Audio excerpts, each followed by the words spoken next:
Иң беренче әйтеп китәсе килә инде Җәлил комсомол булган заманында, коммунист булган. Җәлил өчен ниндидер вак мәсьәләләр, кичкенә проблемалар юк. Ул бит спорт белән шөгыльләнергә яраткан. Муса укытучы биргән сорауларга шунда ук җавап бирә торган булган, хәтта башка сыйныфларга биргән сорауларга да. Казанның тарихи үзәгеннән саналучы Кремль каршындагы мәйданда татар халкының герой шагыйре Муса Җәлилгә һәйкәл куелган. Инде 56 ел дәвамында шәһәрнең танылган символларыннан санала ул. Казанга килүче сәяхәтчеләрне дә бирегә алып килеп, шагыйрьнең иҗаты, батырлыгы турында сөйлиләр. Ә без үзебез Муса Җәлил турында герой шагыйрь булуыннан кала башка мәгълүмат беләбезме? Хәтерлибезме? Мисал өчен, ни өчен кечкенә чагында Мусаны яшьтәшләре Кәтүк дип йөрткән? Аның чын дуслары булганмы? Янына ярдәм сорап килүчеләргә ничек ярдәм иткән ул? Бөек композитор Нәҗип Җиһанов шагыйрьнең Алтын чәч әсәренә музыка, опера язганда Җәлилне ничек хәйләли? Әлеге һәм башка кызыклы мәгълүматны Муса Җәлилнең музей фатирында төшергән тапшыруда сөйләрбез.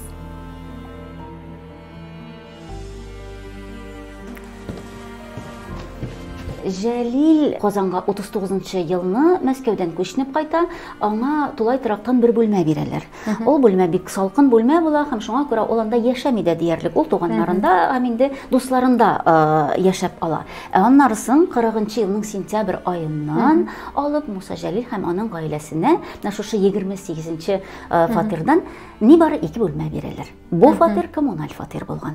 2 бүлмә, аның берсесе шагыйрьнең эш бүлмәсе, менә безнең каршыбызда нәкъ шушы эш бүлмәсе, һәм инде диагональ рәвештә урнашкан 2нче бүлмә. Мәскәүдә яшәгән вакытта алар шулай коммуналь фатирда яшиләр. Анда бер генә бүлмә була, бик кечкенә бүлмә, 10 квадрат метр тирәсе. Шигырь язарга шушындый тыныч бер мөхит, обстановка булмый. Шуңа күрә инде биредә Казанда айрым эш бүлмәсе булуына ул бик нык сөенгән. Тибар итеп карасак, биредә без өстәл күрәбез. Бу өстәлне шагыйрь Мәскәүдә яшәгән вакытта 1935 елны комиссион кибеттә сатып ала. Өстәл зур түгел. Тартмачыклары күп, әйеме? Һәм шушы тартмачыкларның барысы да ачкычка бикләнгәннәр. Шагыйрь шаяртып былай дип әйтә торган булган тормыш иптәше Әминә апага: "Синнән яшерен бөтен кагазьләрне мин шушы тартмачыкларда саклармын" дип. Бу күңелгә күрә инде уңайлы булгандыр. Өстәл өстендәге уку язу әсбаплары ул инде менә шушындый тартма. Капкачы ачыла, биредә шагыйрь каләмнәрен саклаган. Менә шундый каләмнәрен ул тартмачыкта сакланган. Мосы инде пресс-папье, киптергеч дисәк тә була. Бүген безнеңчә өстәл өстендә хат ташучы поэмасының иң беренче басылып чыккан басмасы.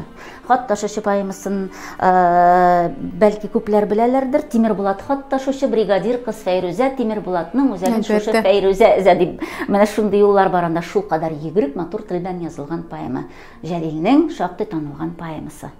Һәм менә бу аның үз кулы белән язылган кагазьләреме? Бу шул кагазьләрнең күчерелмәләре. Аны музей теле белән әйткәндә муляжлар дип йөртәләр. Төп нөсхәләре Милли музейның фондында сакланалар. Бу инде Алтын чәч либреттосының кулъязмалары. Шулай ук безнең музейыбызда шагыйрьнең эш бүлмәсендә Муса Җәлилнең үзенең 36 елны Мәскәүдә яшәгәндә сатып алынган китап шкафында күрергә мөмкин.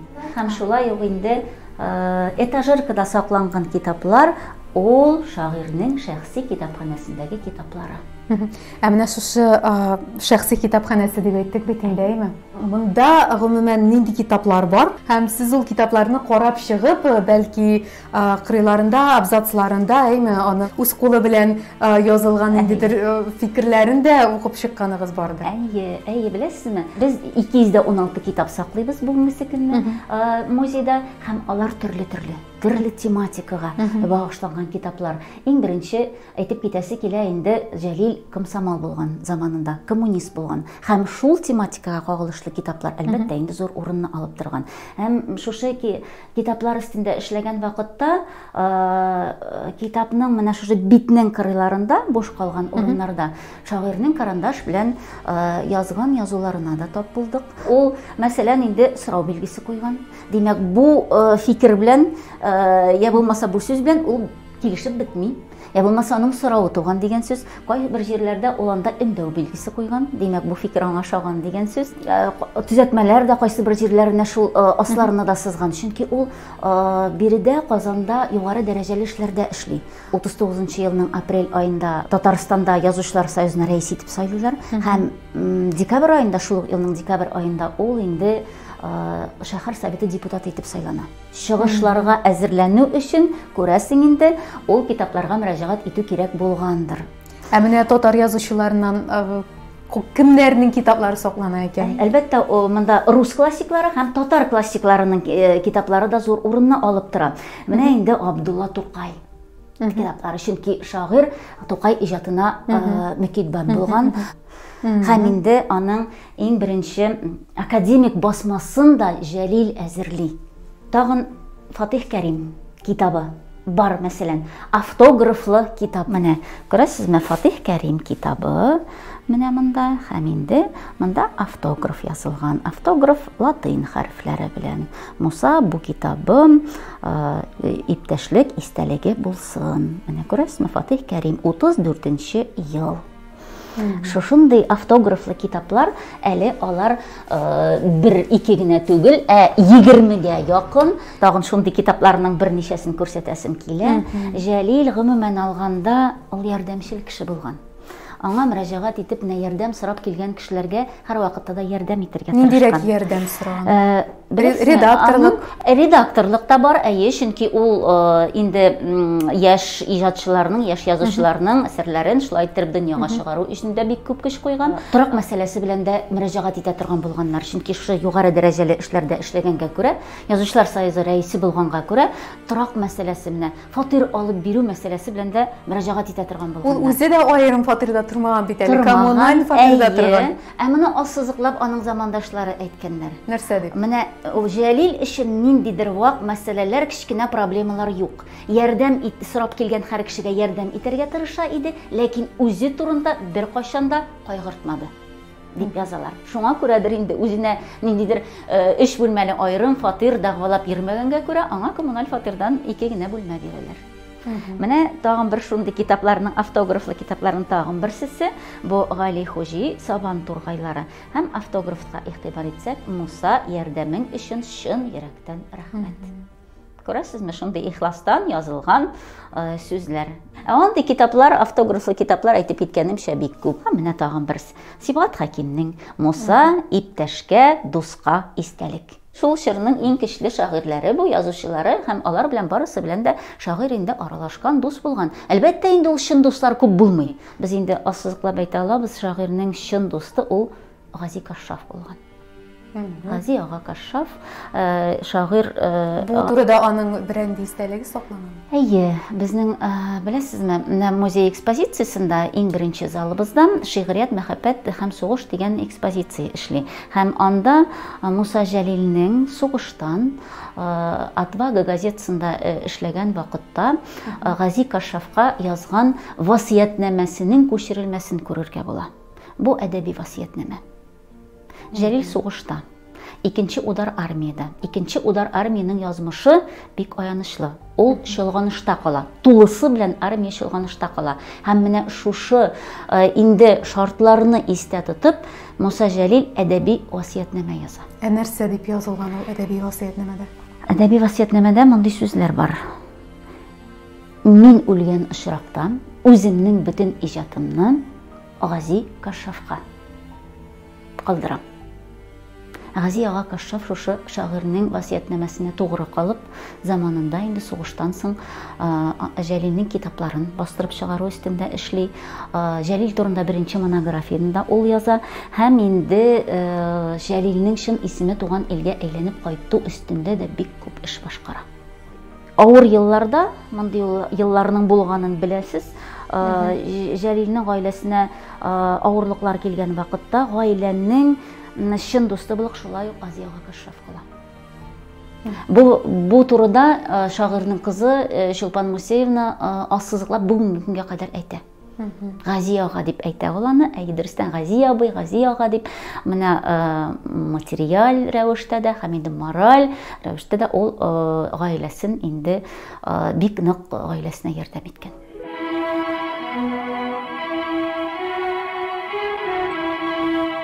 Менә монысы шагыйрь үзенең гаиләсе белән яшәгән икенче бүлмә. Бу бүлмәдә йокы бүлмәсе дә булган.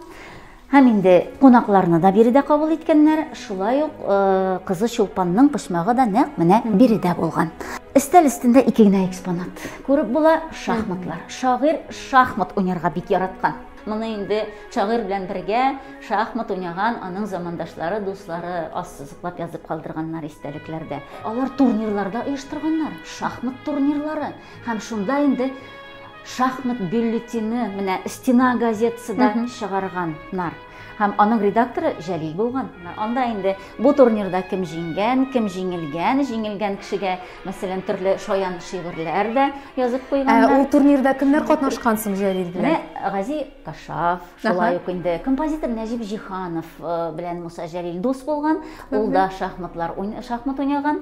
Композитор Нәҗип Җиһанов булай дип искә ала: Алтын чәч либретто, Алтын чәч операсы өстендә эшләгәндә, белгәнебезчә бит инде либреттоны Муса Җәлил язган, операга кине Җиһанов язган. Ниндидер җирләрен төзәтергә кирәк булган. Менә композиторга бу җире ошап бетмәгән.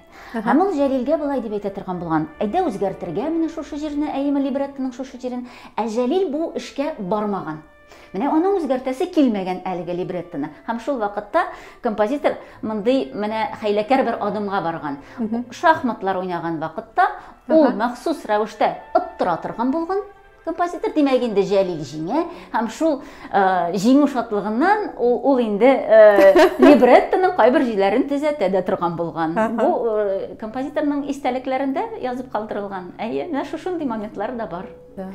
Өстәл өстендә тагын бер экспонатка игътибарны юнәлтәсе килә. Бу инде фотоальбомның күчерелмәсе.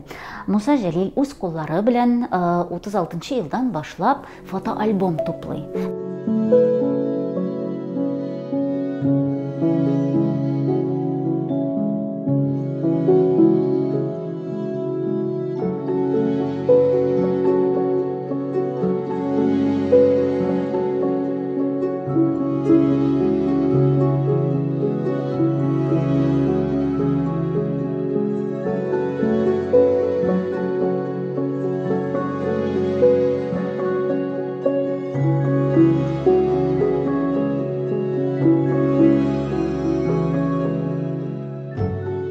Ләйсән, әмнә монда бер караватта, бу инде аның кызы Чулпанның караваты булгандыр. Менә өчен анда менә шундый кара тәмле курчак. Чулпанның почмагын караганда күзгә уенчыклар ташланалар. Һәм шуларның иң кызыгы негр курчагы.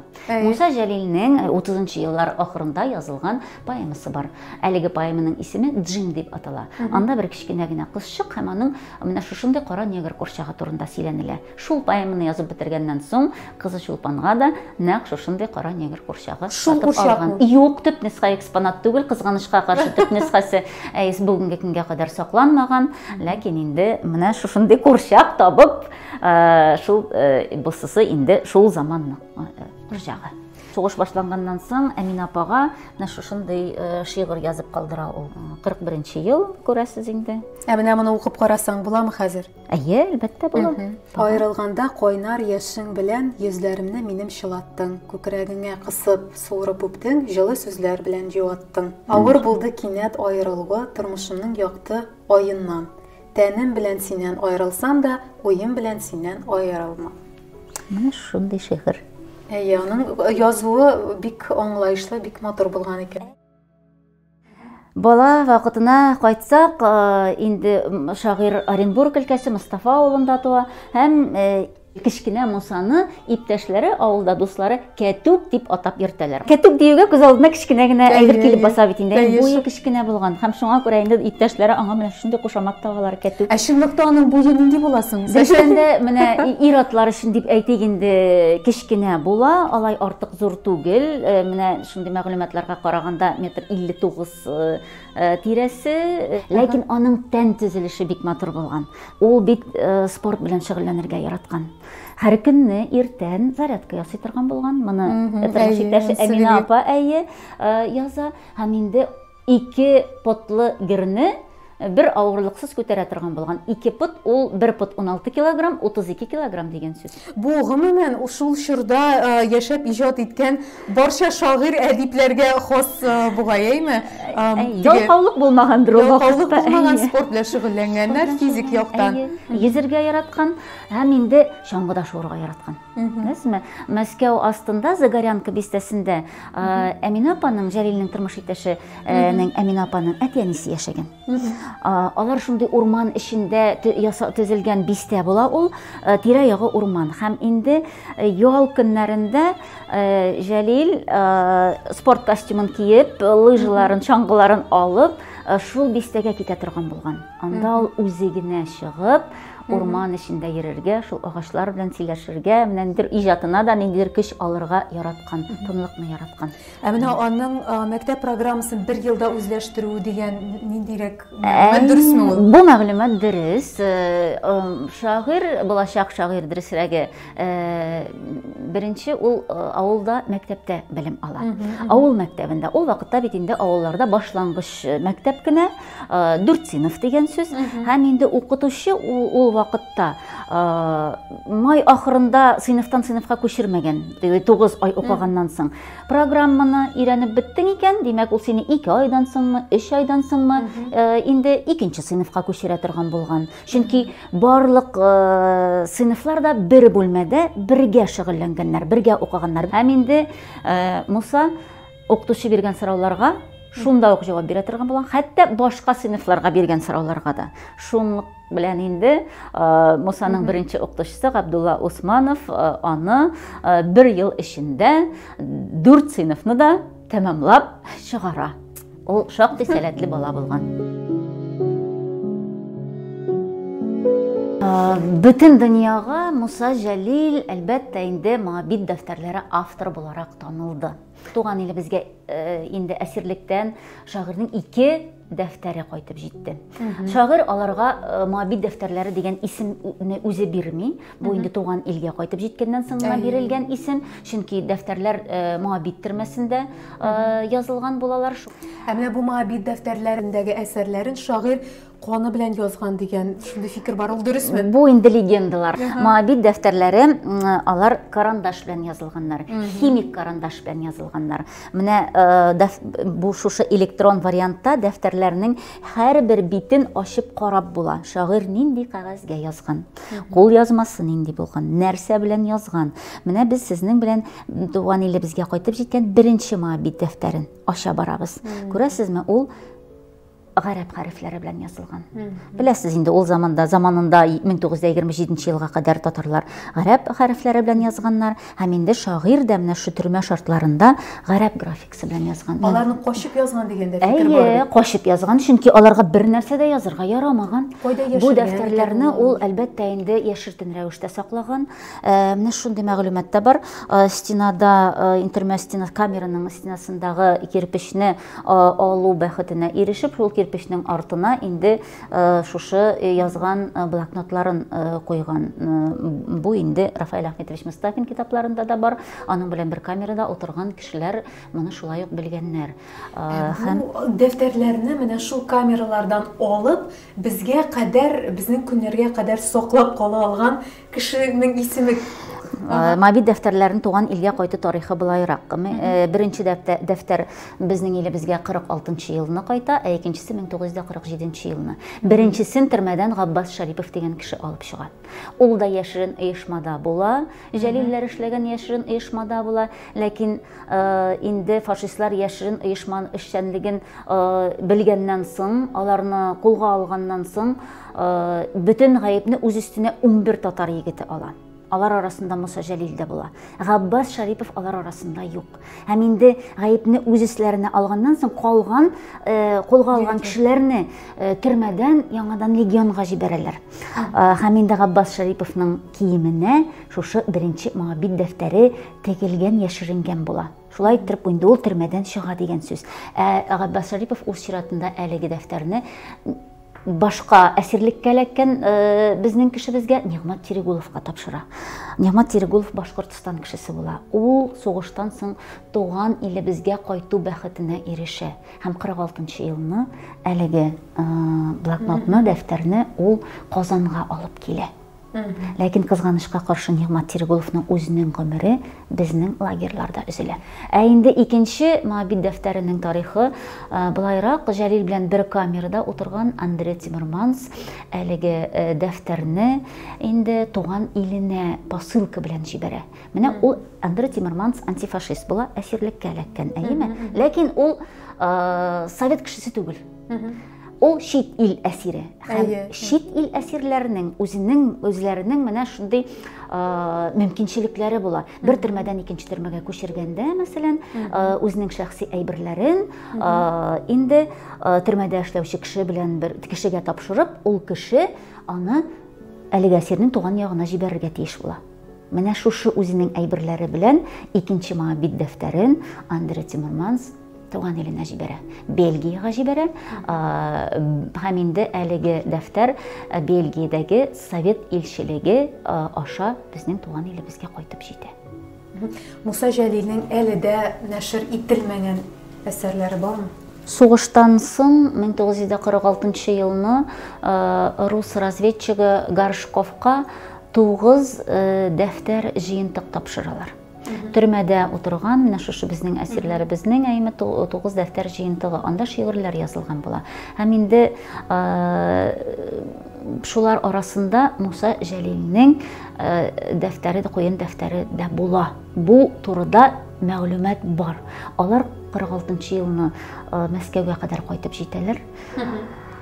Тиешле органнар кулына килеп эләгәләр һәм шушыннан соң кызганычка каршы дәфтәрләрнең язмышы бүгенге көнгә кадәр билгеле түгел.